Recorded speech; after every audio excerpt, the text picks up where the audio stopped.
Hello, this is Peter Hislop from Shift Podcast. And again, I'm in conversation with my producer, my guide and my friend, Stuart Buckland. Hello, Stuart. How are you? Hello. Thank you for having me again. Are you ready for more questions from me? Absolutely. Relaxed and ready. All right. I've got a very, some might say broad, others might say dumb question to start off with. Excellent. So you've been speaking about the concept of truth in the last 3 Monday episodes, and you've gotten quite passionate about it as well. Yes. Why is truth so important? There are a number of reasons. Firstly, historically, some of the great thinking has been done on the basis of truth as its anchor. But more recently, companies have struggled with a relationship mechanism between senior executives and between the organisation and its customers. And they've landed on this basis of trust. So trust becomes, in a lot of organisations, the currency. So let's go off and have a leadership conference, and let's come back with everyone using trust. We trust our people, and we get our customers to trust us. There was a very famous moment, or famous for me moment, after the Banking Royal Commission, when the CEO of a particular bank came out and said, we are going to earn the trust of our customers once again, and we're going to work very hard to re-earn that trust. The problem with that is I'm an Australian and I've been around 400 years or so, and I've never known an Australian who has ever trusted a bank. We've tolerated banks, but no matter where you are in Australia, there are very few people who trust banks.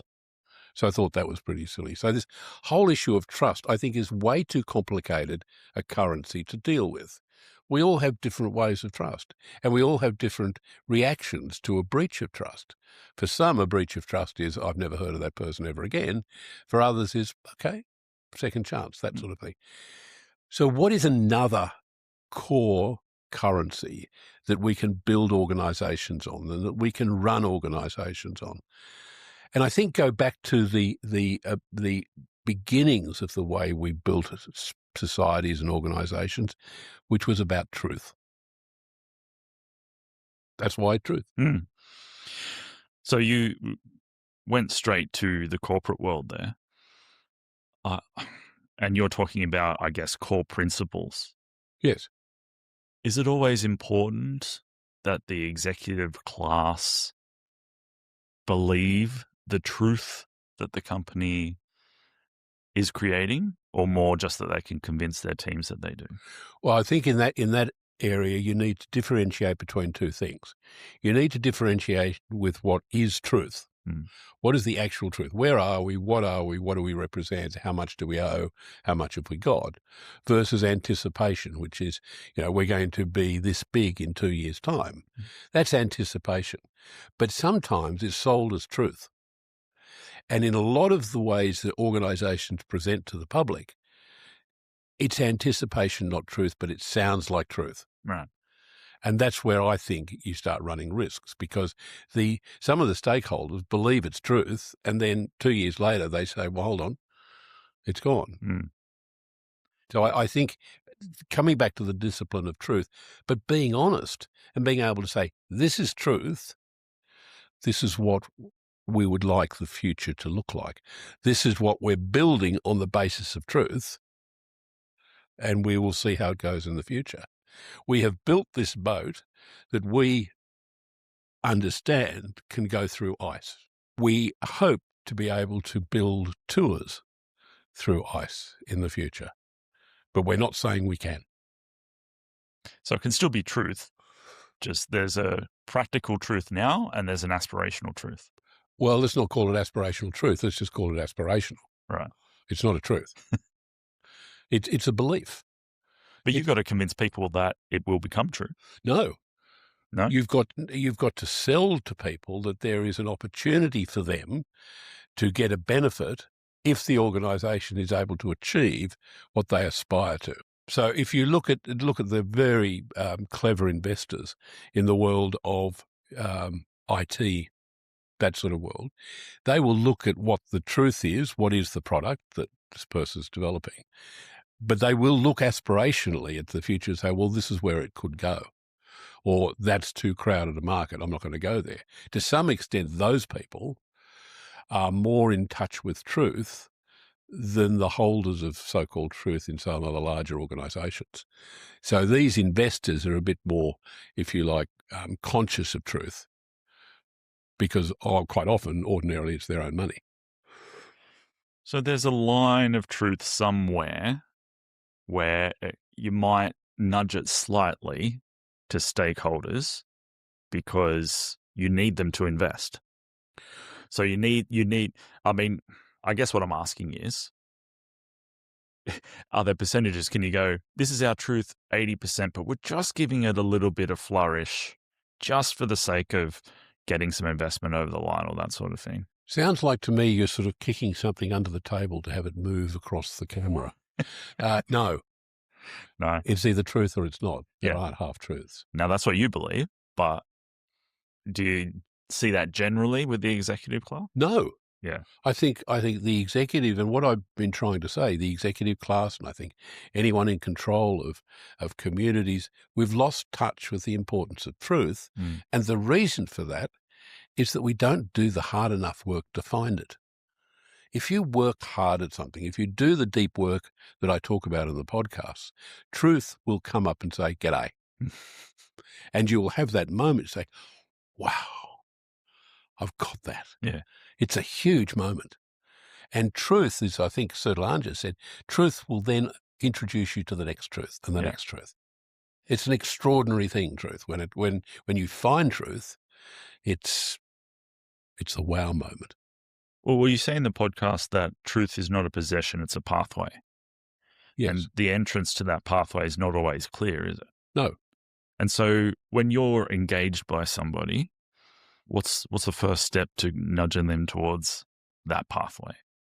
Well, the first thing to do is to get them to understand how important thinking is, how important respectful thinking is, how they create an environment in which they can get rid of distractions, they can find silence and really focus down on a problem until they find the truth. And if they are able to use that kind of thinking as a habit, then they can find truth and they can find the connections between truths. The really important thing is once you've found your first truth, you'd start in a world, as long as you keep giving it respect, you start in a world of truth connections. You start seeing another truth and another truth. So scientific discoveries, one scientific discovery has often led to another discovery in another discipline. It's because people are respecting the thought process that goes into the pursuit of truth. In your opinion, do you need to have that mindset about truth to be a successful leader? Absolutely. And that's what's causing, I think, all of the problems. We've moved away from the old disciplines of the Solanges and the 16 precepts, but we haven't replaced them. And so what I do with people in groups or singular is to find a set of precepts that works for that person so that they can start thinking with depth. They can challenge assumptions as part of what they're doing, not just to solve a particular problem. It becomes a mindset. It becomes the way they work. And if we can get that with some consistency, then we're building a new brand of CEOs and leaders and board directors. When you engage with somebody, is it clear early on whether they have the sort of personality that's compliant with that kind of work? Yes, it is fairly clear, but what's more important is, can I change it? Can I offer them enough that they say, oh, okay, I do want that. This is a real change for me. How do I do that? Yeah. Because quite often our leaders have come up through a particular process, a particular, if you like, vocation, and now they're asked to solve much harder, more difficult, wider problems. They have to change their thinking. And so it is an opportunity for them to re-engage with the old-fashioned ways of thinking, as long as they're willing to create a world, not unlike the way Aquinas created a world for his brother who was going into the monastery. Allow us to work together, coach and client, to create that world where they can optimally think. A few years ago, the boards latched onto it from some probably American consultant, and they'd say, okay, we'll give our CEOs a day off a month to go and think deeply. Technical solution to a complex problem, bound not to work. Yeah. Can't just say go and think deeply. You have to use it as part of your everyday life. Yeah. And that leads on to an area where I would love to go, but I'm not so sure whether I will, which is moving away from the digital world, moving away from laptops and starting to write things down. Because that really does, that connection between mind and pen and hand and paper really does support creating a world of thought. Well, I'm doing my best here, as you can see. As I can, yes. But you do have a laptop sitting across the room. I do. There. Let's not worry about that. On to a more depressing question, I guess. Sure. Oxford's 2016 word of the year was post-truth. In a world where that word is even a thing, how you're fighting an uphill battle, aren't you, really, with trying to get people to think about truth, to care about truth, and to use truth. Do you feel a bit deflated by that sort of...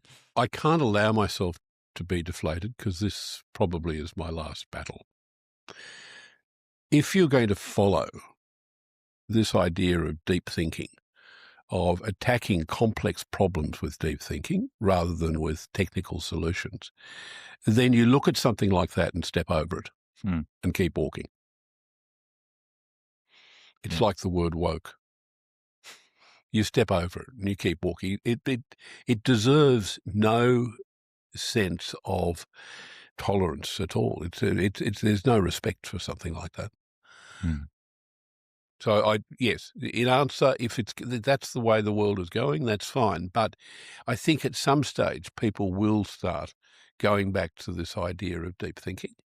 I know where I've introduced it in organisations, there have been people who have jumped on it.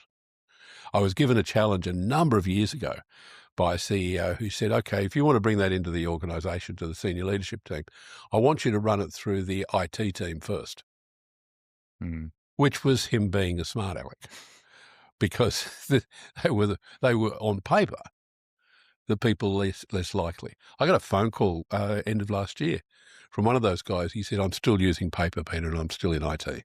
I love it. And he wanted to talk to me about talking to his new team. So there is a stickiness to this. There is a bit like getting into using paper and remembering what it was like to do finger painting. Yeah. How satisfying that was. Well, I cleaned up my office yesterday and found a whole bunch of papers from 20 years ago that there's, if they were files on a computer, I might not have kept them. Yes. But because there was more importance on them at the time, I've held on to them for 20 years and enjoyed reading them very much. So, yeah, I agree with you that there's a certain more important feeling that you give to something that you've taken the time to write down, right? Absolutely. You can come back to it, and I think you'd go deeper and deeper. But there are also other benefits. I heard from the daughter of a colleague of mine that she had discovered when they were moving her parents from one house to another. She discovered that her father, every book that he'd ever bought, he'd written in the front of the book the date that he bought it, where he bought it, what city he bought it in, and why he thought it a good idea to buy the book. That's great. And he had hundreds of books. And that's history. And I wonder if he should have added at the end of the book whether he agreed with himself at the start. Yes, absolutely. But I think that kind of story should really ignite in people the memory of writing, the memory of drawing, the memory of mind mapping with coloured pens and pencils. Now, the modern day, the under 30s, haven't ever experienced that. And so I'd like to get some of these groups in a very large room and make them finger paint for a day. let them think about what they're doing in terms of problems and challenges and make them finger paint it. Because some of them have never done that. Some of them don't even like answering telephones. Some of them are switching themselves into such a narrow digital world that they realise they don't have to think about these complex problems. And then they sit back and rely, well, AI will fix those. Well, not quite. Mm. This is something we'll talk about at another point, but maybe briefly here, you're bringing up AI. Where does truth sit in a world where AI is doing a lot of thinking for us? They're different worlds. Mm. AI cannot recognise or land a truth that is applicable to human beings. And hopefully will never be able to. It'll land facts. Yeah. And it will try and sell strategy in terms of facts. And frame it for you in a positive, overly positive way. When talking about truth, for me, the interesting issue is how tied up with truth is the way that you discover the truth. Is there another way apart from deep thinking? Mm. And I think that we would have already known by the people who spent centuries developing these systems of the precepts of Thomas Aquinas to find a quicker way through, and there isn't. So I think one of the issues about truth is we have to slow down. We have to think about it. Speed is no longer safe. Accepting that distractions surround you. Oh, I get a lot of emails. People keep tapping me on the shoulder wanting to talk to me. We've tolerated that for some reason. But can I now say to those who are in this world, to those who are making decisions in this world, isn't that kind of interruption dangerous?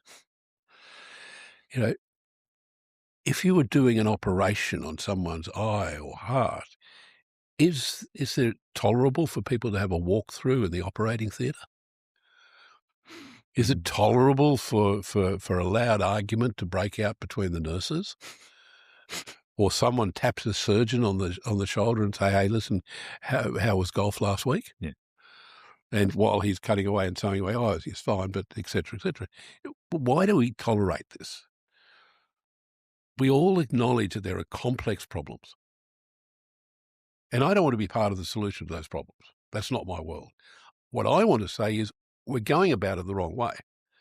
And there is huge evidence to say that this tolerance for distraction, this tolerance for speed, this tolerance for technical solutions to complex problems is not acceptable. Yeah. And in fact, it's just not acceptable. It's dangerous. And there is an enormous amount of evidence to show how dangerous it is. So what are we doing? Why aren't we slowing down and saying, okay, let's think deeply about this and let's make sure, not by saying, hey, listen, Fred, have you thought deeply about this before we take that decision? Oh, yes, I have. Let's make sure that Fred and his colleagues have the system in place, have the discipline in place, so that the men and women who are making these decisions are truly being attracted to that connection between truths and the connection to a truth, not what you would like something to be. And so that's a core of your coaching? Absolutely. I mean, I am fat. Join the club. I can, and I have to understand that. But I can't watch some of the ads on television and say, well, you will be this in the future. The only way I can make a decision like that is to accept it.